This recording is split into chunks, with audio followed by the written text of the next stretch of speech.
নমস্কাৰ অসম নিউজ এক্সপ্ৰেছলৈ আপোনালোকক স্বাগতম আজিৰ মুখ্য সংবাদ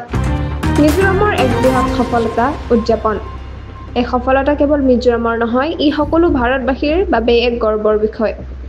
দেশৰ ইতিহাসত প্ৰথমবাৰলৈ মিজোৰামে লাভ কৰিছে সম্পূৰ্ণ সাক্ষৰ ৰাজ্যৰ স্বীকৃতি ULLAS অৰ্থাৎ নৱ ভাৰত সাক্ষৰতা কাৰ্যসূচীৰ অধীনত এই বিশেষ কৃতিত্ব অৰ্জন কৰিছে মিজোৰামে কেন্দ্ৰীয় শিক্ষা মন্ত্ৰালয়ে এই ঘোষণা কৰিছে যে 20 মে তাৰিখে আইজলত অনুষ্ঠিত এক বিশেষ কাৰ্যসূচীত এই অনুষ্ঠানত অংশগ্ৰহণ কৰিছিল ৰাজ্যৰ মুখ্যমন্ত্ৰী শ্ৰী লাল দুহমা আৰু কেন্দ্ৰীয় শিক্ষা মন্ত্ৰালয়ৰ ৰাজ্যিক মন্ত্ৰী শ্ৰী জয়ন্ত চৌধুৰী তেওঁলোকৰ উপস্থিতিত মিজোৰামক প্ৰমাণপত্ৰ প্ৰদান কৰা হয়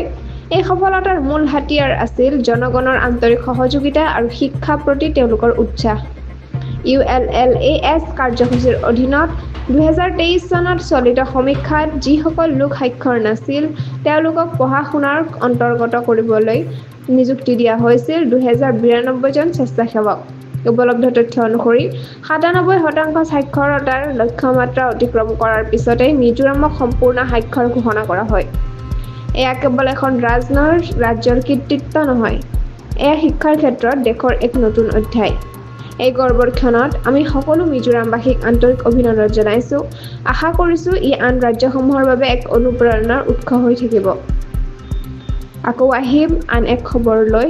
অসম নিউজ এক্সপ্ৰেছ চেনেলটো লাইক কমেন্ট শ্বেয়াৰ সাবস্ক্ৰাইব কৰিবলৈ নাপাহৰিব লগতে কাষতে থকা বেল আইকনটো দবাবলৈ নাপাহৰিব ধন্যবাদ